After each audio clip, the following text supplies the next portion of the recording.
nenhuma mácula.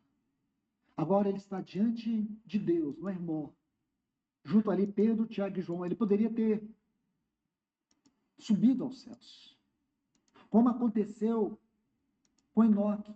Ele andou com Deus e Deus para si o tomou. Ou poderia ter ocorrido com ele, como descreve a história de Elias, que estava caminhando com Eliseu, e veio uma carruagem celestial e um fogo dos céus, e ele foi tomado. Poderia ter ocorrido com ele isso. Mas o final do versículo 51 diz que havia no seu semblante a intrépida resolução de ir para Jerusalém. Em outras palavras, havia no seu semblante a intrépida resolução de ir até a cruz. Então nós temos os 6 meses. E quando chega em João, capítulo 14, ele diz assim, ao final desses 6 meses, aí vem o príncipe deste mundo. Ele não tem nada em mim. Vamos entender isso um pouco mais à frente. Porque nós precisamos compreender porque o Pai o ressuscitou. Veja, por que Deus o ressuscitou? A própria natureza de Deus exigia isso. Há um outro ponto aqui. A ordem eterna do propósito de Deus requeria a ressurreição de Cristo. E por último, se a morte o tivesse retido, Pedro disse que era impossível que ele fosse retido pela morte. E nós podemos tomar isso de qualquer maneira. Mas não podemos tomar de qualquer maneira. Há uma glória aqui. Cada detalhe aqui expressa uma glória. Mas uma glória que ele conquistou. No seu esvaziamento na encarnação. Se a morte o tivesse retido, todo o universo teria se desmoronado. Todo o propósito de Deus e toda a estrutura do universo estaria em colapso. Então nós podemos, como eu disse, muitas vezes falar da ressurreição de Cristo e não saber o que está por detrás de tudo isso. Amados irmãos e irmãs, o nosso Senhor, Ele sempre eternamente foi Deus com Deus. Mas na encarnação ele assumiu a natureza humana. Mesmo sendo um homem impecável. Ele passou por todas as lutas e provações na carne, como nós passamos. Mas a carne não o venceu. O pecado não o venceu. Porque ele guardou a sua dignidade. Há um exemplo que eu quero citar que está no livro de Judas, no capítulo 1, e o versículo 6, apenas como ilustração. Judas capítulo 1, versículo 6, diz que e há anjos que não guardaram o seu estado original, mas abandonar, essa palavra abandonar fala de desertar, de desistir. Aqui Judas está fazendo uma referência da origem do pecado. A origem do pecado não foi no jardim do Éden. A origem do pecado foi nos lugares celestiais. Quando Lúcifer e uma terça parte dos anjos se rebelaram. E aqui Judas está dizendo que estes anjos, eles desertaram. Eles não guardaram o seu próprio domicílio. A palavra domicílio aqui é o termo grego oiketerion. Oikos é casa. É um termo muito especial usado por Judas. Essa palavra, ela denota o nosso corpo como local da habitação do Espírito. Oiketerion é justamente isso. O nosso corpo, no caso dos anjos, um corpo celestial, que era habitado pelo Espírito de vida. Escute isso. Judas está dizendo que eles não guardaram. Eles não guardaram. Mas agora eles estão debaixo de trevas, em algemas eternas, aguardando o juízo do grande dia. Nosso Senhor, diferentemente de todos esses anjos que caíram, Diferentemente de Lúcifer, diferentemente de Adão, ele foi o único homem que guardou o seu santuário. Ele guardou.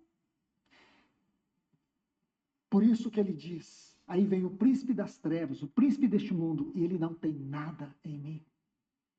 Agora começa a ficar muito claro. Porque os anjos, aqueles anjos que estavam na presença de Deus, eles se recusaram a permanecer naquela habitação celestial. Eles desistiram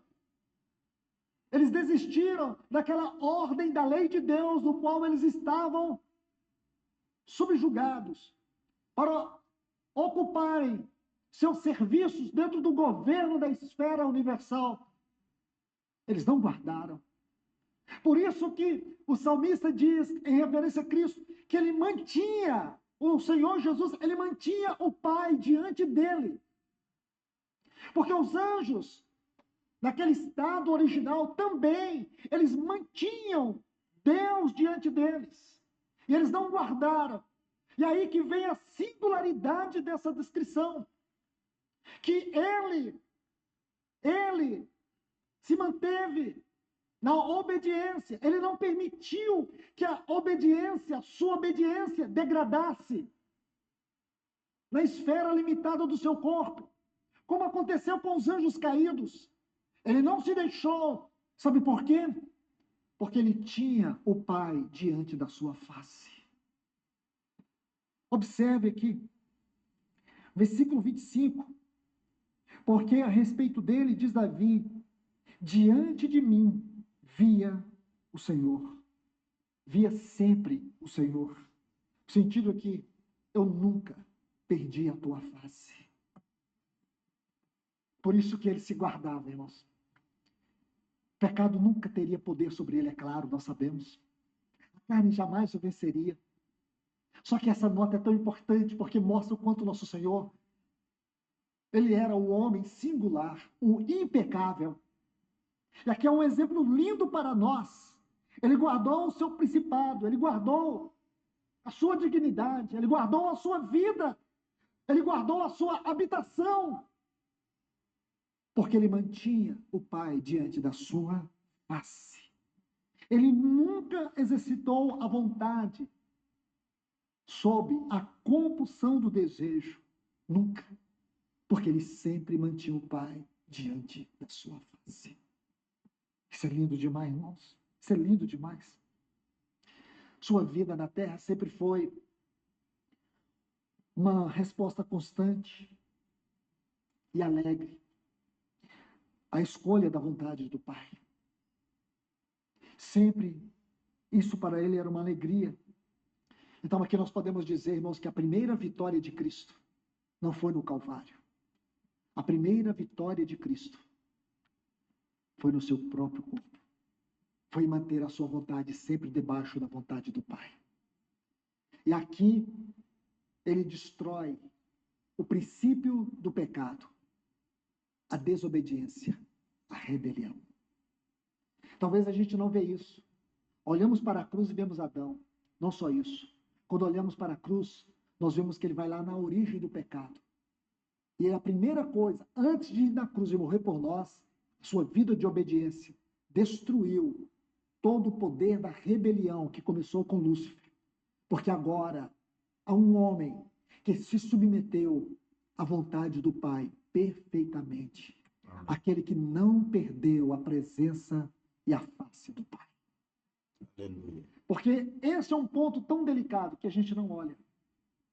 A vitória que ele manteve na sua carne. Isso é muito lindo, irmãos. Vamos olhar um passo aqui mais à frente, o versículo 26 diz: por isso se alegrou o meu coração, e a minha língua exultou. Observe bem, alegrou aqui é uma realidade interior, uma experiência interior. A palavra aqui no grego é um regozijo, é satisfação.